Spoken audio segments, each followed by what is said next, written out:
Purves Award. We've been really lucky enough to have a lecture that's been part of the award over the last couple of years, so we're like, let's keep this going. So my name is Suzanne Cockrell, and I'm faculty in Grad Fine Art, and currently the interim chair of the program, and this is a program that is very close to my heart. Come on in, Taro. Yes, a whole class. Woohoo! Come on in. Woo! Yes. Yay! Okay, welcome to magic. Just love Exactly. So this is an event that's really close to my heart because it's celebrating my partner Ted Purves and his legacy as an artist and an educator and as faculty here at the college. And through, we get to kind of continue the work that he did and many did before him and many will do after with these contemporary artist talks and an award in the Grad Fine Art program. So I just want to say this was a way to introduce Ted a little bit. These were PowerPoints that he put together. Probably most of them were shown in the contemporary art theory and criticism course that you all take in your first semester. But these were, in the glory days of PowerPoint, he had a lot of fun, diagramming what social practice is, what's the social world, like how he was thinking, and they became, I think, kind of templates for the kinds of writing that he did and the lectures that he gave. Do we see PowerPoint presentations like this? Not so much anymore. It's kind of, it was maybe a moment, 2000. Well, anyways, that's when he was making these. So I just want to begin by just with the land and again acknowledging that CCA is situated on the unceded territories of the Ramaytush Ohlone peoples. We are guests and visitors here, and we're working to actively build equitable and meaningful relationships with the people that we live and work with, and also communities that have lived here long before us. So I just thought I'd let these run a little bit longer and just give you a little bio about Ted. He began working at CCA as a director of installations at the Wattis Institute. And that was when the Wattis was in its early days, when they just received funding to start that Contemporary Art Institute here. So he was installing art shows, which is something he had done, besides being a museum's security guy for many years in Chicago. That was 1998. And then he moved into teaching. I think he taught a class with Angela, right, in core.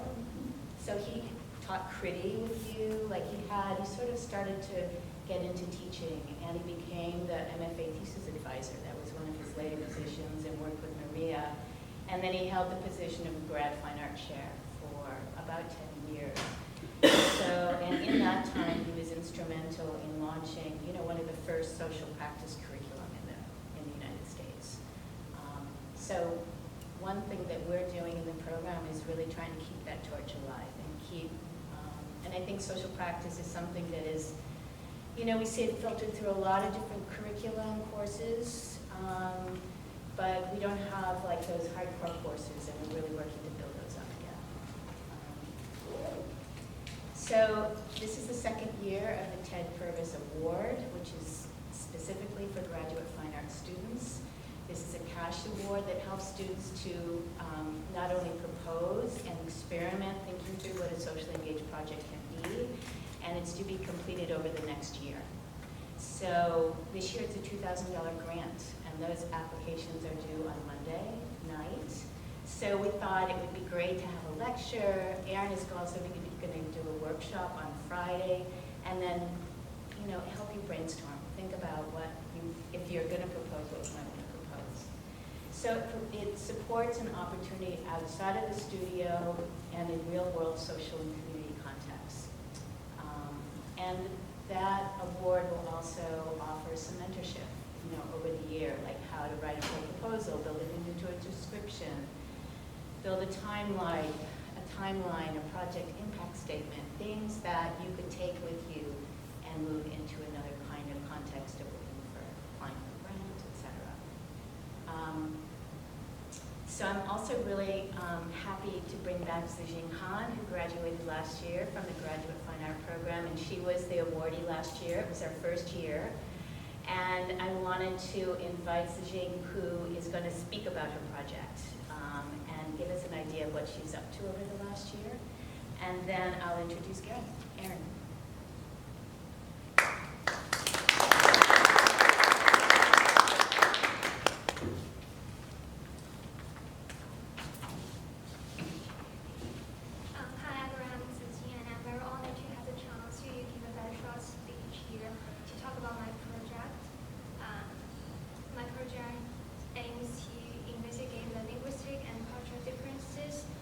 second-generation Chinese immigrants in the Bay Area and their counterparts who have been raised in China.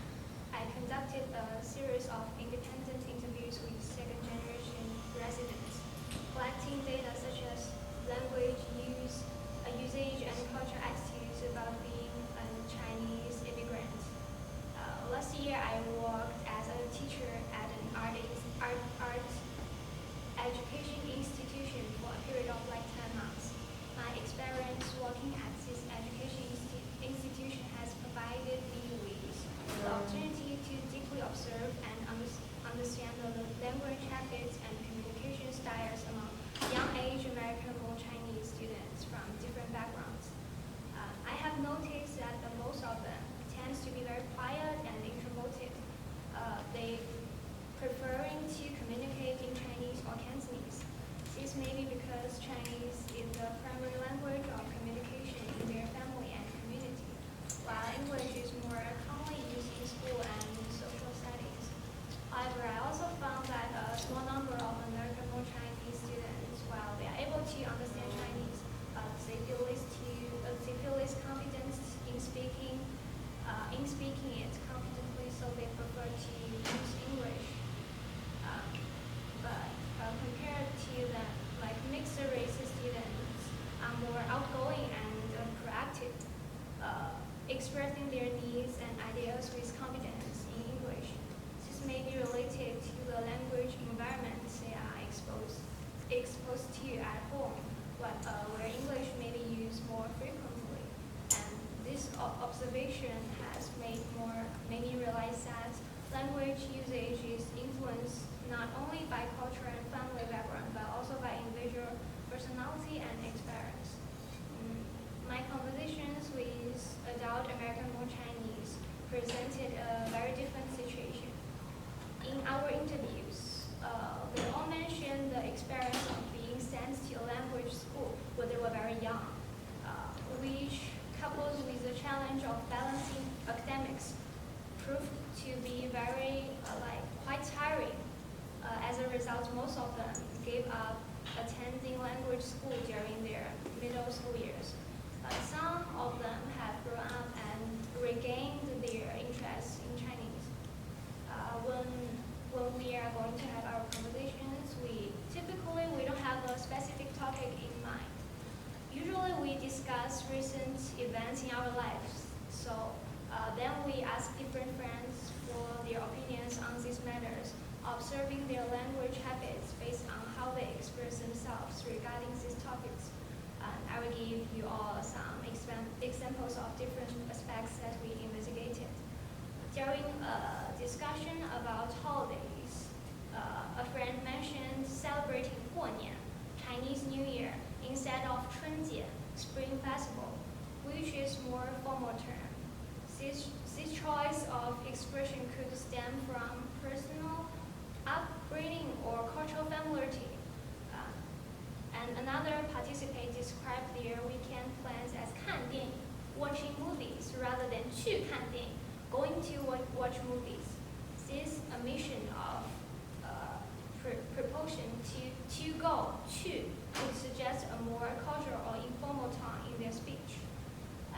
Also in conversations, when we mention older sister or older brother, 哥哥姐姐, American-born Chinese may ask, I thought you were only child in your family. I thought you don't have siblings. This is because that we refer to as 姐姐, old sister, or 哥哥, old brother, might actually be our cousins, cousin sisters or cousin brothers, or relative from the same generation in the family, rather than biological siblings.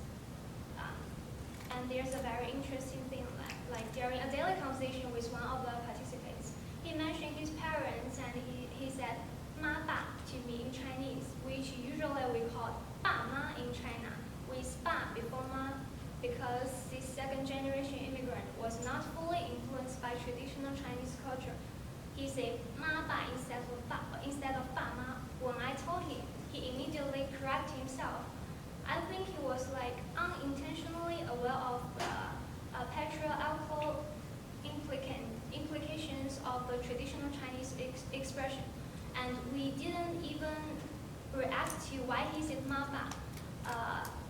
Then we talked about it in English, and finally we got it, because mom and dad is usually we are calling parents in our speaking, not dad and mom. But actually in Chinese we usually call it dad and mom, like 爸妈. So we realized that after we started discussing it in English, and this language habit, which seems to be unrelated right or wrong, but rather related to language compositions, and also related to smoothness of pronunciation. And this complex interplay between language usage and cultural attitudes shapes our perceptions of ourselves and others. We aim to deepen people's understanding of the cultural differences among second-generation Chinese immigrants, fostering more empathy and understanding between different communities. We are going to have a live performance for this cultural differences project in Chinese cultural centers, artists in residence place 41 rows in June 16. And I may do a short introduction about this performance. It's going to be the multimedia installation, and this performance name is Aviation Echo, including video and performance, and interactive displays serves as platform for sharing and redefining cultural identities. It's also a dialogue between myself and I, while showcasing a part of the tofu making process. It's a journey of necessity and a lengthy one at that, from novelty day in, day out. It's a process of both cultural and realization. And also my collaborative projects is exhibits there now, and you are all welcome to come and visit, attend the show.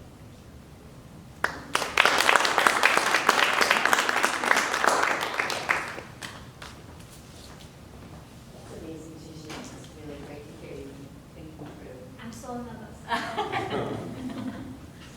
And the performance is going to be in June. Yeah, June. The tofu making. Yeah. Yeah. Okay, thank you again. All right, so here we are, and Aaron Gach is here to speak with us, who is our dear colleague and local Bay Area artist. Aaron was inspired by studies with a private investigator, a magician, a ninja.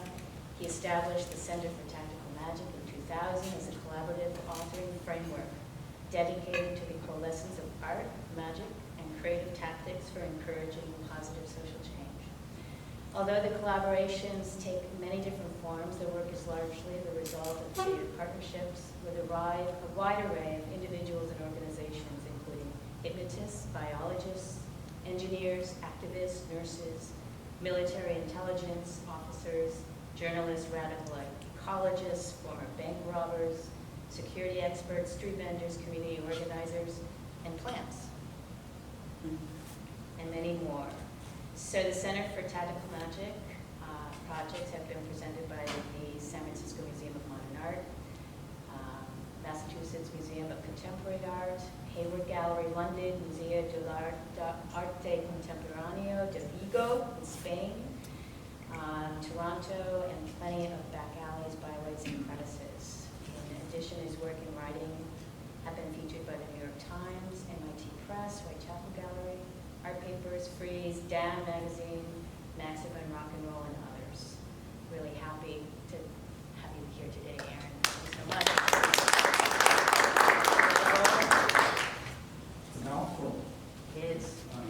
off my talk for me already, so we're good. Oh, did I name all the? Let me just plug in here. We can get this party started.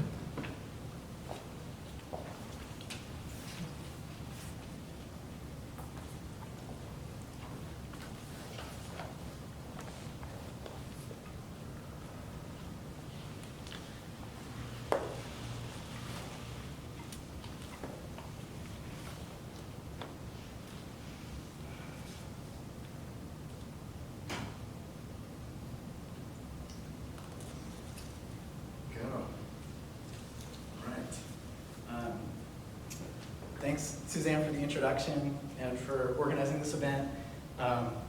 Thank you, everybody, for showing up to this event.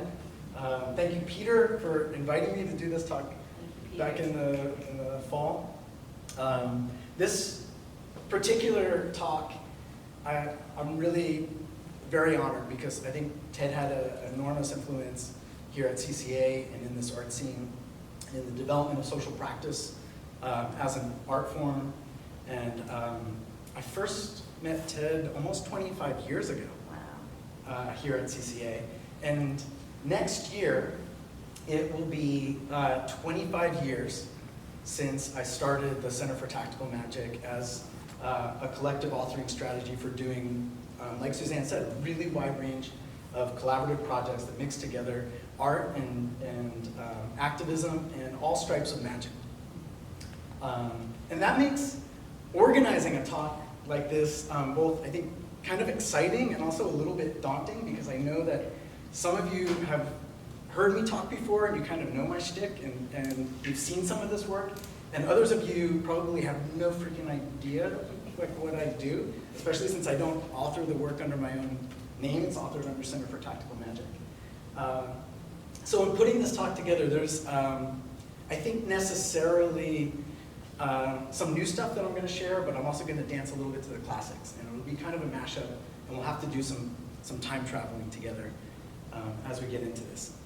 And what I've prepared to just kind of kick things off is, it's a short, like 3-minute-ish slideshow to give you kind of like a broad sense of some of the high madness and weirdness that this adventure has turned into.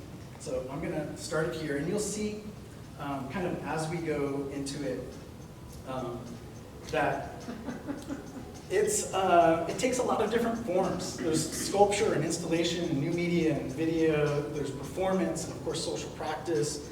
There's stuff that I don't really have a genre name for, and it's happening in museums and art centers and back alleys and byways, streets and plazas and forests and beaches and wherever else. So I'm just going to let this play for a little bit, and then we'll circle back on some of these projects and dive a little deeper.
So that's you get a kind of the sample platter there, kind of a cross section of different projects and whatnot.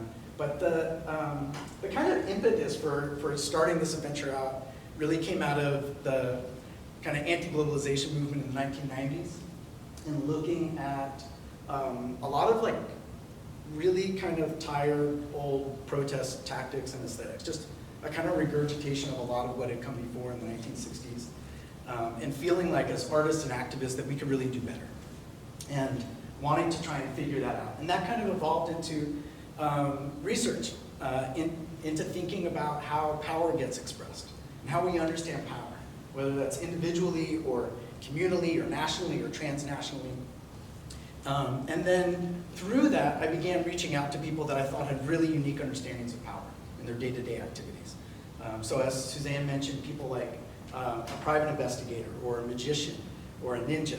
And this was when like things started to get really kind of fun and weird, because what started as this kind of like boring academic research turned into this kind of apprenticeships, kind of engaged interactions with people to figure out what they did and to do it alongside of them.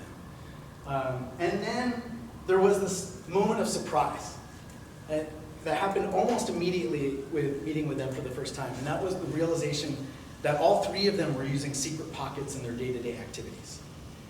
And for me, this was like a huge aha moment. This was like, for those of you that dabble in synchronicity, you kind of know these moments. It's like when the cosmos winks at you and tells you like, yes, like you're on the right track, keep going. And for me, that kind of crystallized in this moment where it was like, power equals secret pocket. And that's not supposed to play there. We'll see if we can get it. I don't have a remote for the TV. And this may sound like maybe a little bit silly at first, but when you think about the value of a pocket, it comes in its emptiness, right? A pocket enfolds or encircles or envelops a void. It's this space that's kind of carved out from everything else that you can then fill with things that are important or meaningful to you, so that you can reach in and pull them out in your moment of need. And I think what makes a pocket really potent is that it's a space of potential. So this kind of led to one of the first, this is going to just keep.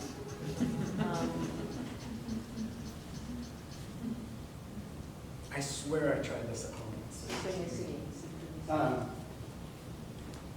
This kind of led to the very first, I think I can mute this. Yes. Ta-da! The very first Center for Tactical Magic project, which was the Ultimate Jacket, which is 50 secret pockets, endless possibilities. It's waterproof, breathable, abrasion-resistant, non-reflective, fully reversible. The sleeves even zip off to become a vest. But more than just being a stylish garment, it's also a lifestyle accessory that can enable the wearer to be the site of performance wherever they end up.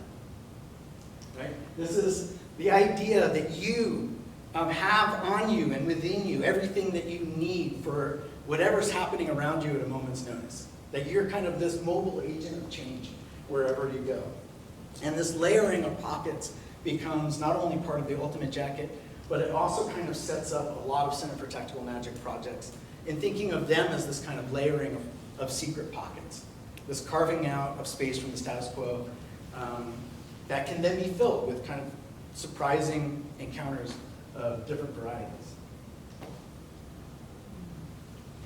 Now it's usually somewhere around here in my talks where I start to get this vibe from someone in the audience, which is like, okay, well then why is it Center for Tactical Magic and not Center for Tactical Investigation or Strategic Ninjutsu or something like that?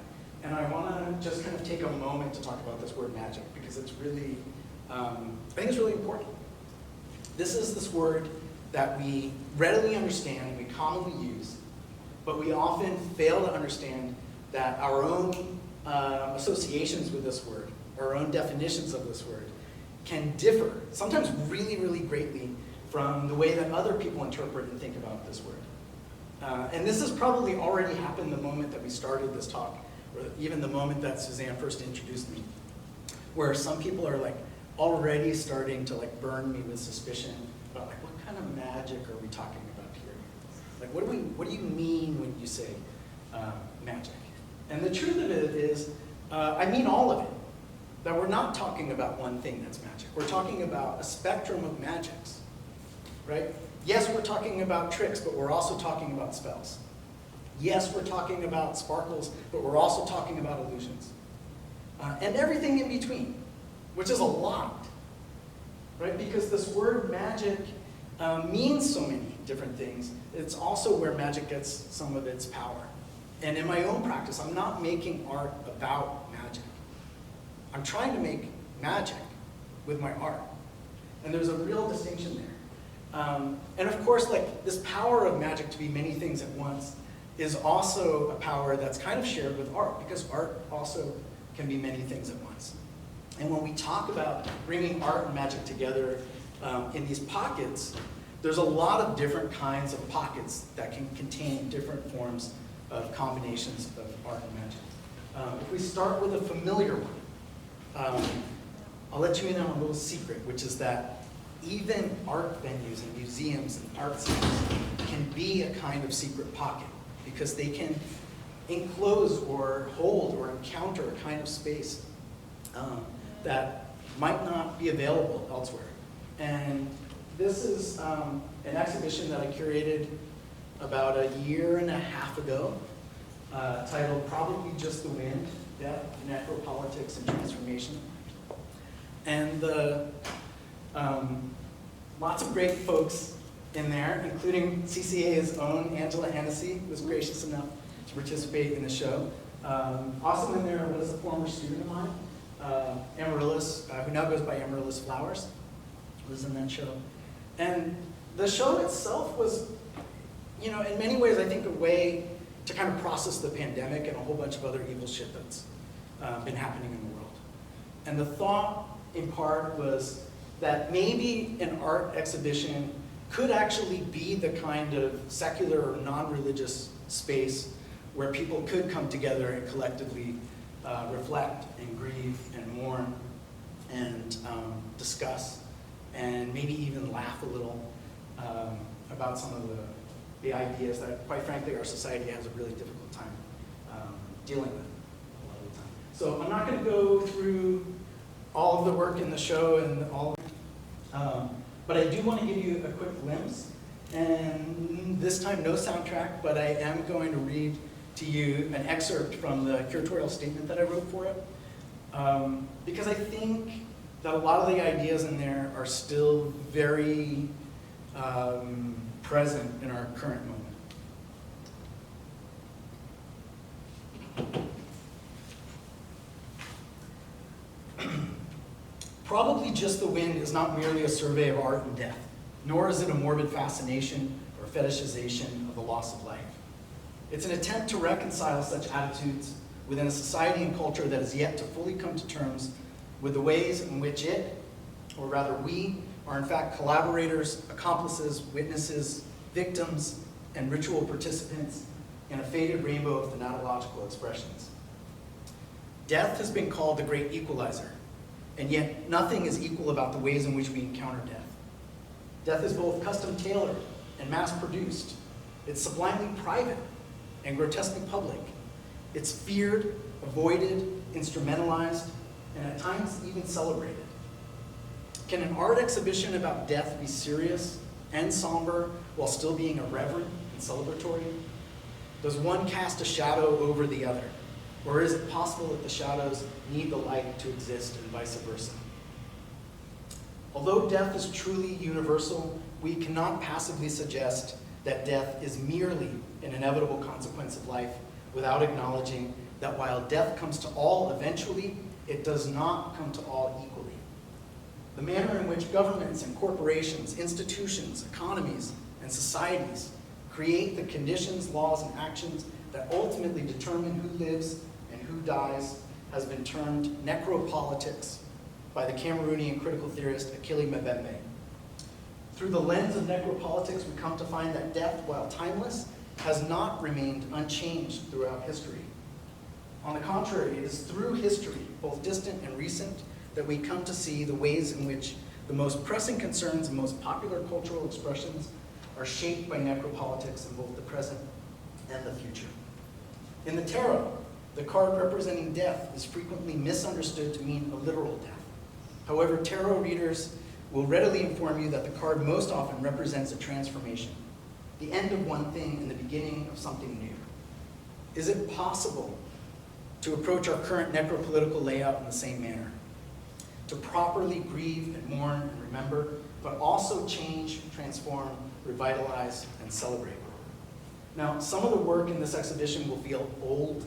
It will be already known. It may even be labeled by some as past its prime. How fitting for a show about death. Are we so quick to move past the past, even when it continues to haunt us well into the present and tomorrow's present too? Can we forget Iraq so easily, even while other wars fueled by extractive agendas continue and will continue?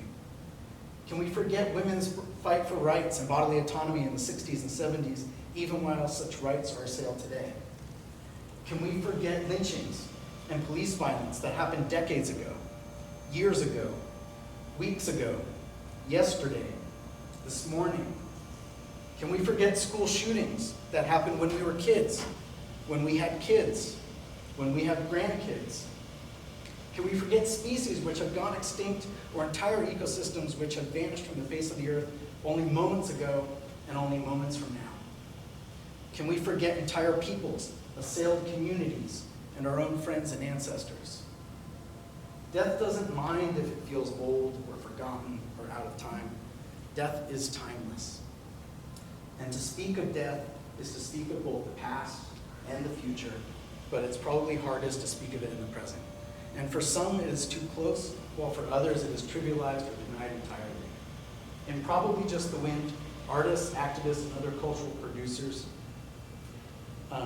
also take a variety of approaches to create work that is both somber and celebratory, serious and irreverent, pensive and populist, prescriptive and enigmatic. Each is an incarnation of a social haunting, a scream or a shout, a whisper or a chill that calls attention to the many traces of death throughout our lives. Is it an illusion, a protest, an invocation? It's probably just the wind.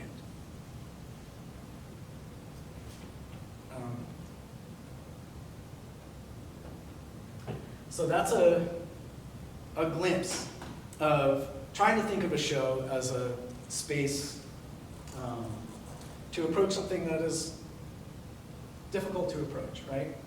And this idea of thinking about this as a secret pocket might help you to understand how other secret pockets inhabit or allow for different kinds of encounters. So yes, everything must go. But where do we go? Where do we go from here? And how do we get there? You know, there may be a post-pandemic moment, right? There might even be a post-Ukraine, post-Gaza, post-Sudan moment. But there's never going to be a post-death moment, at least not for the living. And it raises this question, like, how do you banish necropolitics when it undergirds so much of our daily lives? I don't know. I don't know. If I stood up here and told you that I had one spell or trick that could solve all of the world's problems, don't you think I would have done it already? I would have absolutely done it, and I would have gladly shared it with you. It's not going to take one spell or one trick. But it's also not hopeless, because I know that throughout time and across cultures that humans have gotten together and they've looked to art and to magic to figure things out and to overcome incredible challenges of all different scales. In the past, for example, people had to contend with really wild forces of nature and vengeful gods and even demons. And today we have to contend with really wild forces of nature and vengeful politicians and billionaires, maybe also some demons. And this is kind of like the space we're in, right? I mean, some of you kind of are looking at me with this little bit of come on, demons? And yeah, I say demons because it's true. Like, we have to face a lot of demons. I'll give you an example. Hundreds of years ago, Gnostic sorcerers supposedly penned this book called the Goetia. And in the Goetia, you can find all the signs and symbols and incantations for summoning demons to do your bidding. A demon could, for example, instantly produce a feast. It could obtain gold or jewels. It could even make you fly to far-off lands. And I see people nodding like, yeah, sign me up.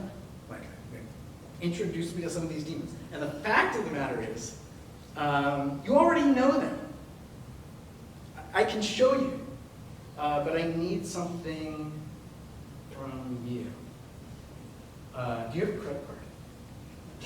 Can I borrow it?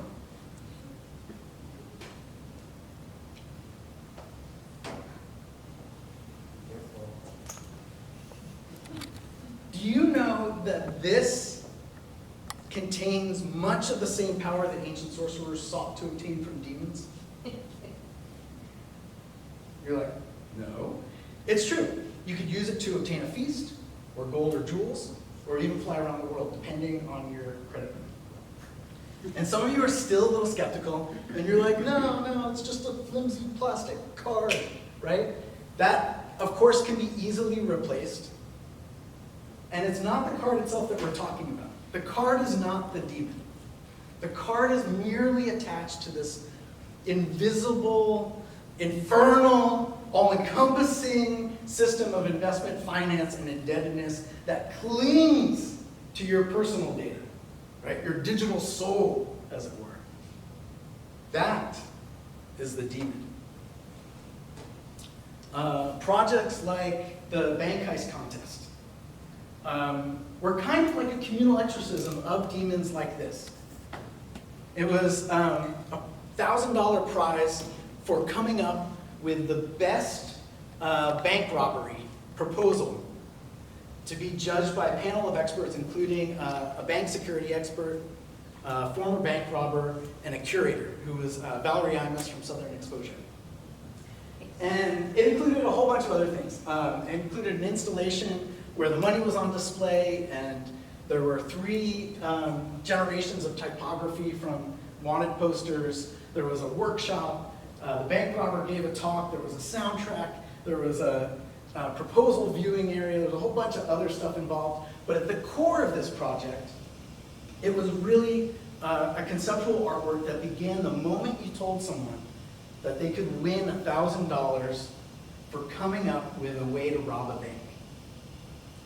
And even now, I can see, there's some gears turning, where people are like, how would I rob a bank? Or you're wondering, what was the winning proposal? And this is how this project would work. It happened during, or just after the financial crisis, so it was in response to the financial crisis, but it was also thinking about this longer legacy, particularly within American culture, but with global appeal, that is linked up with the heist as a form. And it was asking people to take the illusion that banks were too big to fail and to imagine instead a way that they might be seen as vulnerable, as penetrable. That's where the work happened. And even people like my sweet mother, who feels guilty as soon as the car goes slightly over the speed limit, when I told her about the project, she began thinking about how she would take down a bank. So, when we talk about demons, and we think about this relationship between magic and necropolitics, some of you may still be not altogether convinced. Maybe you think it's a little, the idea of comparing a bank to a demon may seem like a little bit unfair to demons. Right? I hear that, because demons are really kind of persnickety in their predilections despite being enormously powerful. They're a whole other entity that's both cunning and deceitful. If we think about a demon, we're yeah, sure, if you could control them, then maybe they have some real promise.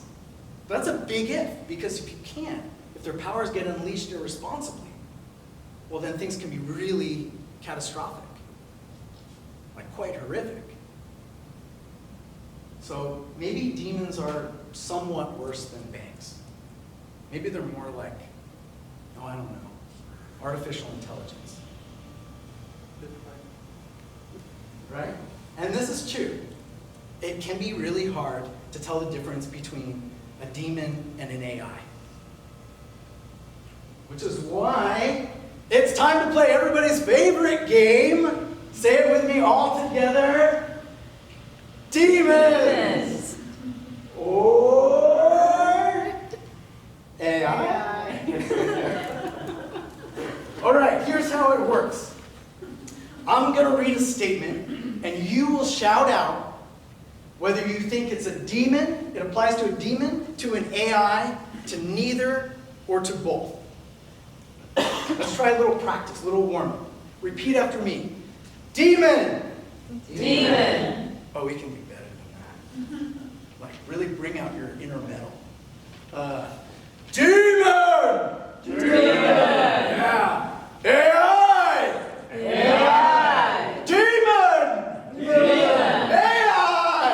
AI. All right, here we go. You ready? Here, we'll start off easy with the first one. It comes from hell. Demon. AI.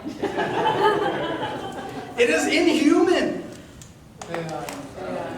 Demon. It is totally neutral or unbiased. It can invite you out on a hot date. It prioritizes the user's best interests over its true master. It's apolitical and devoid of value judgments. It likes to eat vegan cheese. It's controlled by a powerful few. It's prone to provide false information. It may not correct false information provided by a human. It's not just like the internet.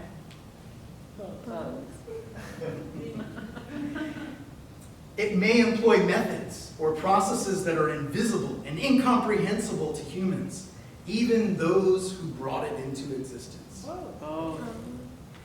It's an excellent child care provider. It relies on a vast system of extraction and exploitation. It can be of service, but it undoubtedly comes at a price.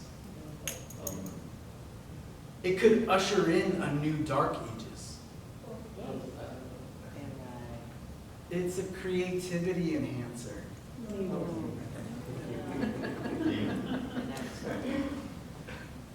Yeah.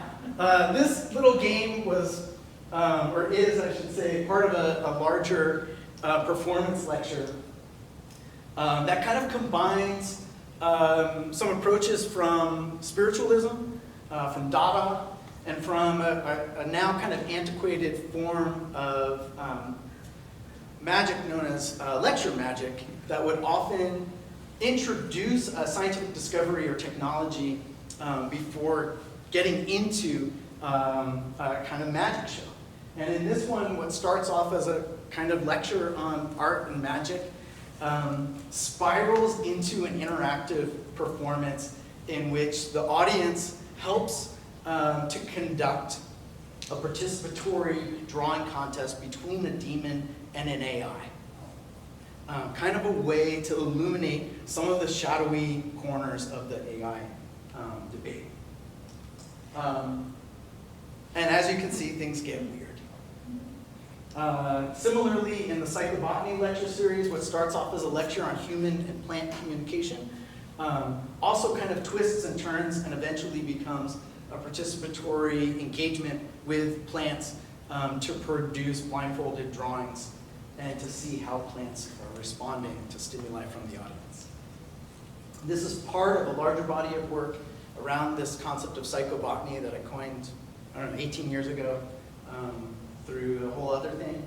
And these projects normally take place within a museum context in which visitors are invited to kind of collectively try to influence the growth or decline of tomato plants over the course of an exhibition by projecting positive or negative thoughts. Now, having positive or negative thoughts in an art exhibition is not new, particularly while people are staring silently at things on the wall. What is different here is that there's an attempt over the course of the exhibition to collectively influence through the projection of those thoughts. And it's not gimmicked. It's based on some older experimentation, and you can kind of see some of the changes that start to occur in a project like this. And this is a way to really talk about some other ideas about how we think about our relationship to the environment, and how we get into the ideas around the nature of consciousness and the consciousness of nature, or how we communicate, not just across kingdoms, like the animal kingdom and the plant kingdom, but within our own kingdoms of the human species. Like, what are those limits of communication now? And skeptics are encouraged to take a packet of seeds with them, where they can go home and they can plant them in their own home and recreate the experiment for themselves, while also making their salads a little fresher along the way.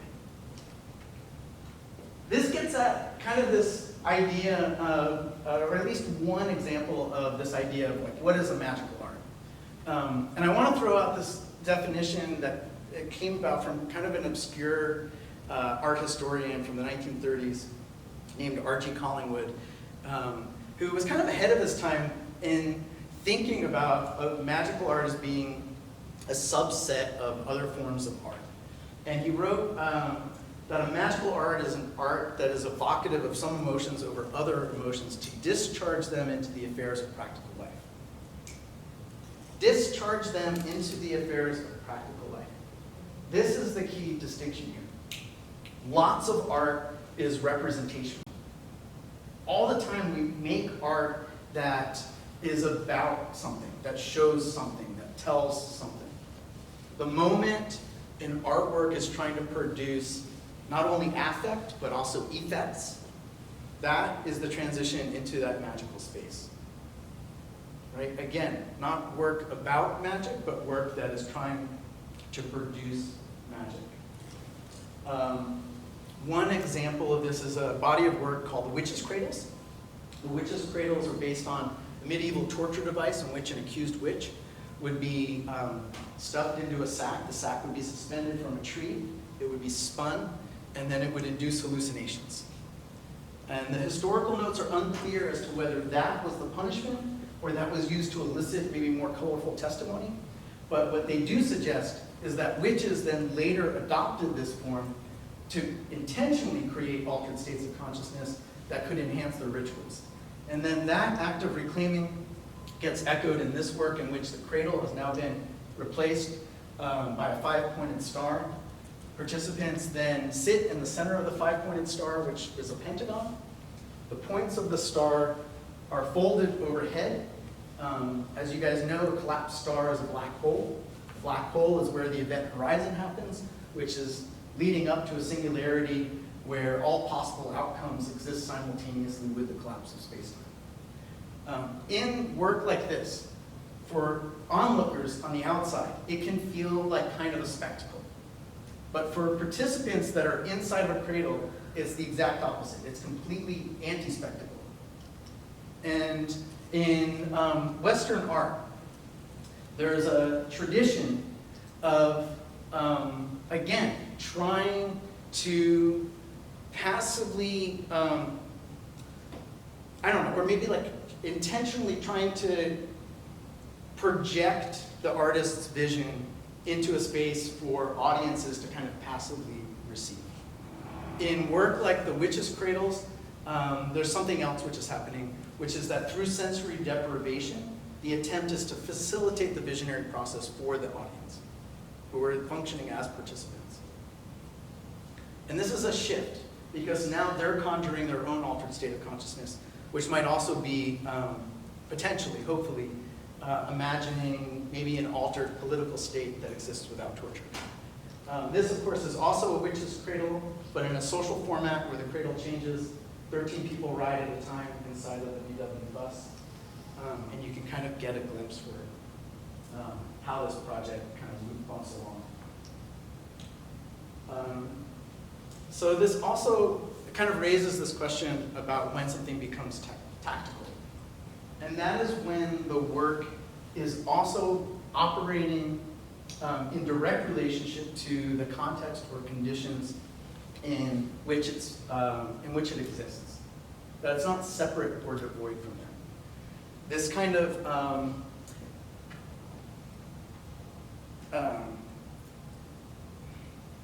space where all of a sudden the work can produce not only kind of political or aesthetic affect, but actual effect.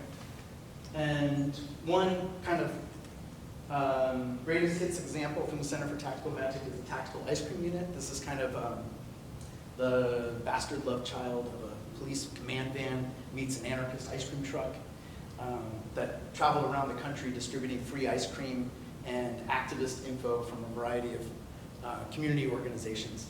It also did protest support and a whole bunch of different community events, and just kind of was a whole bunch of fun.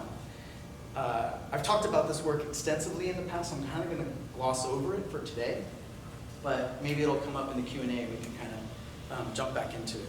But what I do want to say about this project is it may be helpful to think about it as kind of a vehicular ultimate jacket, right? This is kind of like a nomadic secret pocket where every street, every plaza, every parking lot becomes its different space for an encounter.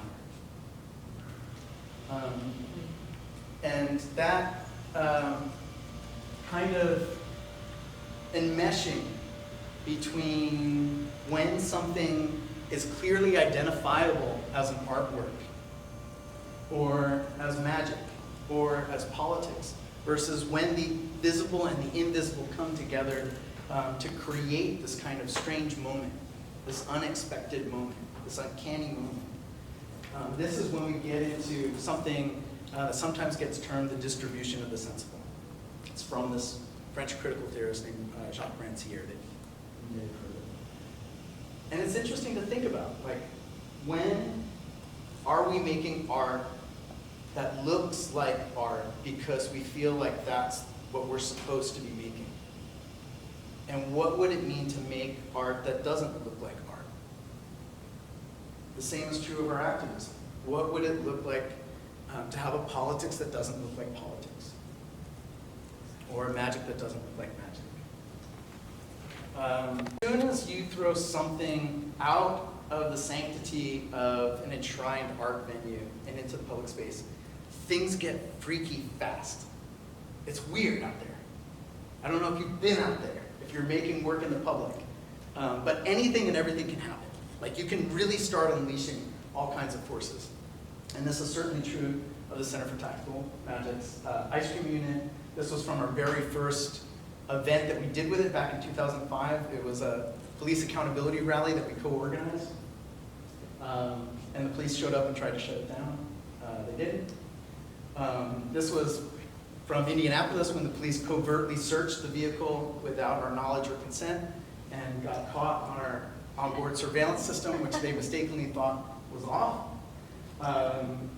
This was from a project in Huntington Beach where we were combining beach culture with activist culture and an ancient form of divination known as aeromancy, or divining messages from the heavens. The police tried to convince city council to shut this project down before it even got off the ground. And when they failed to do that, they flew helicopters over it for the duration of the event. This project is the ghost machine that first happened in the country of Georgia on the southern border of Russia. It drove around the city playing a ghost soundtrack at sites that were deemed socially or politically haunted. The police were not altogether thrilled about that and kind of mobbed it at around 4 a.m. This is me trying to make the best of a bad situation. There's a whole story around that image. This is another version of the ghost machine in Berlin, only this time taking the form of a former West German police car, which was used to bring an audience out of the Deutsches Theater following one of our performances and into the streets for an anti-authoritarian exorcism, which I don't know if it worked or backfired, but it conjured an entire busload of riot police. It didn't. It may have worked because nothing bad happened, but it was a little crazy. And then more recently, not so recently, in 2017, some of you already know this story, I was detained at SFO coming back from a show in Belgium, and I had my devices searched in what turned out to be a targeted operation from the Department of Homeland Security's Tactical Terrorism Response Team. And following this, this is like, hey mom, I'm in art forum, look. This was, following this was on the BART ride home, I made a list of all of the questions that they had asked me. And I posted it, publicly shared it online. This was at the height of the Trump-era travel bans. I was mistaken last time we talked about the dates on this. And it went viral. And the hope was that maybe seeing these questions out there would not only draw attention to it, but potentially help others that found themselves in a similar, or maybe even a more vulnerable situation. It caught the attention of the American Civil Liberties Union and the Electronic Frontier Foundation, two groups that fight for civil liberties and privacy rights. And they invited me to join 10 other people in suing the federal government for Fourth Amendment privacy rights violations. We had a really happy day in court, but the real victory came through the discovery process when I got maybe my best review ever. He may be uncooperative. Interesting character, though. We're looking forward to reading the closeout. This was from an internal memo that went out before I was brought in for the interrogation. And I just want to say that I think about this moment as like just a really weird trip, because what are we doing here? We're making art, right? The goal is not just to antagonize our authoritarian overlords here. That's kind of just a perk. Comes along with everything else you're doing. The project that I was doing at the time, I don't think was the cause for it. You may have seen this work before. This is Universal Keys. It was shown at the Museum of Capitalism, and then it was shown here at CCA by Jamie Austin as part of the Four Freedoms campaign. It's almost 5,000 universal handcuff keys that form, as you can see, an optical illusion of two intertwined links that break apart as visitors take a key for their own personal possession. And this is just kind of an up-close view. There's nothing illegal about possessing or carrying a key that'll get you out of almost any pair of handcuffs. But also, obviously, maybe not quite so appealing to the authorities when the biopolitical illusion starts to break apart with such a small material intervention. And again, I just want to emphasize, I think the goal of all of this is not just to, as I said before, antagonize the authoritarian overlords.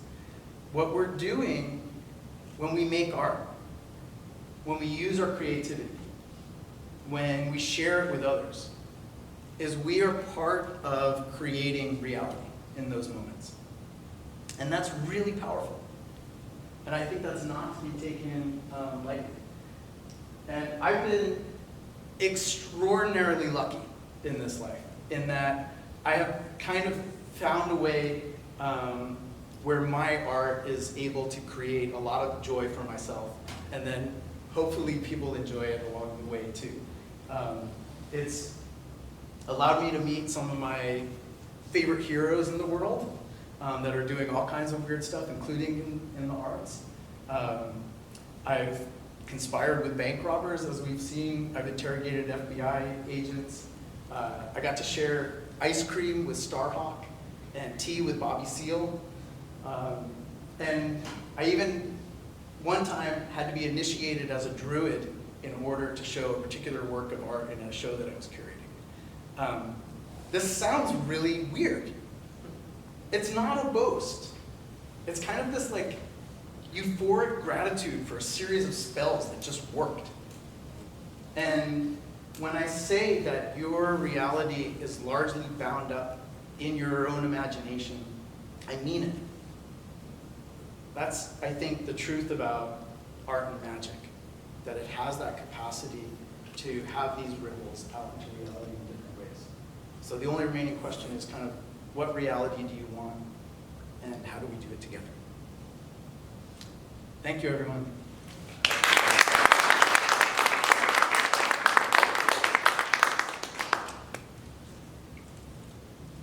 I don't know how long I went. Do we have time for questions, or are people just wiped out? Yeah, question in the back? I heard you're having a course next semester. I want to know a little bit more about it. Yeah, the class. I'm teaching a couple of classes next semester. I think the one you're probably referring to is the UDIS class. I think Yeah, the Maximum Magic class. So the Maximum Magic class tracks with a lot of what I showed you, in the sense that that we look at a spectrum of magics, and we're trying to think about, again, not just how to make art about magic. Like, we're not just trying to rifle through the magical filing cabinet for things to make art about. It's, the idea is trying to figure out, like, where do you find meaning in your work? And how do you activate that? Like, where are all of these different latent energies emerging in your work? And it's open to all flavors of magic. And the class, a lot of the content is driven by class interests. So, so for example, I'm teaching a version of that class now through the Alternative Art School. This particular version happens to be all women, several of whom are practicing witches.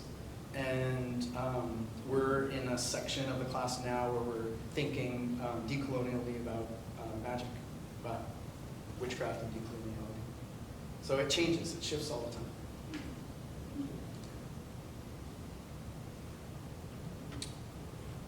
Any other questions? Yeah, Maria. Have you noticed how the closeness of the words tact and tactic? Sorry, one more time. Tact Yeah, and tactic.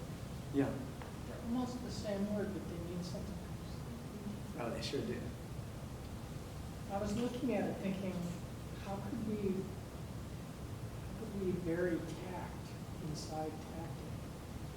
So that every time someone is polite, they're involved in tactical thinking. There is a real power in deference.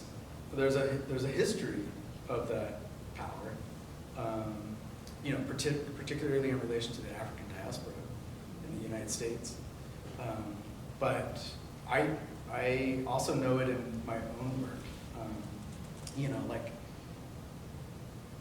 one of the privileges that I have is being white and male.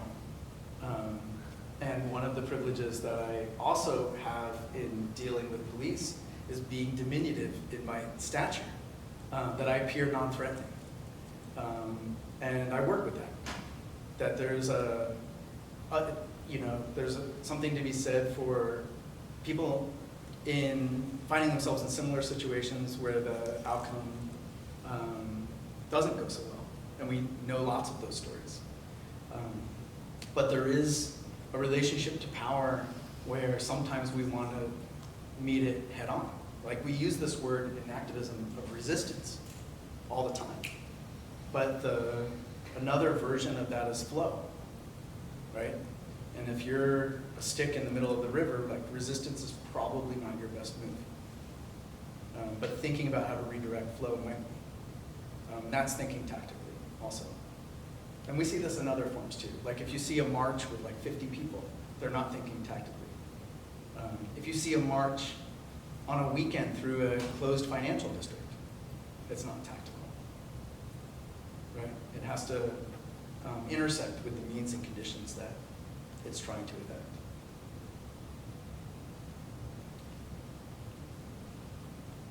Also, is the answer to that question demon or AI, both for every single one of them?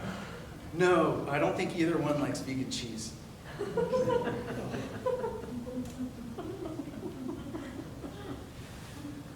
Krista, you have a question? Well, I was just going to say that, is it possible that all of this applies to most things universally, like let's say parenting, or like parenting in the practical market?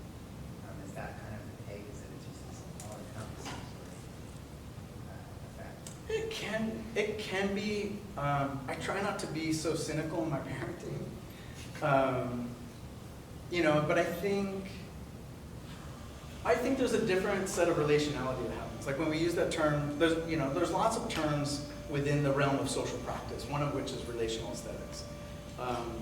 And magicians and people that are practicing shamans also think about this in really, really similar ways when they talk about it or write about it, which is that the magic or the aesthetics are happening between the people or between the work and the audience. It's not the thing on the wall, it's like the space in between, right? And I think the same is true about a lot of the relations that we build, like when we build community, when we build networks. You're trying to shape that space in between. So if you're working non-hierarchically, you're trying to think about, okay, what are all of the conditions that are going to set up a hierarchy? And then how do you dismantle that? How do you want to do that? This is tough in a classroom, for example, because we have to give grades, right? Like faculty are in a paid position, students are in a paying position. There's a sort of an implicit hierarchy that happens there. That doesn't happen in parenting. Like you're not paid to be a parent, your kid's not paying you, but that doesn't mean that you can't try and restructure some of that hierarchy. Maybe it gets tactical when you make things non-hierarchical and then your kids don't want to do chores. I know this space, but I don't think it always has to default into thinking that everything needs to be approached tactically. Yeah. I'm curious about your thoughts on the law of returns. Yeah, this is a good one. So in a lot of witchcraft, there's like a threefold law that what you put out there comes back to you 3 times, and it's a really tricky one because I do believe that when you are working magically in that way, that things come back in ways that are not often anticipated. The universe has a sense of humor, and sometimes it's a cruel sense of humor. I don't know that it's like 3 times. Like sometimes things come back in smaller ways. Sometimes they do come back in 3s. But there is something to the moment that you open yourself up to working magically. It does absolutely open up an entirely different space for how things happen. And this is true of all sorts of different systems of magic. And I think it warrants being careful.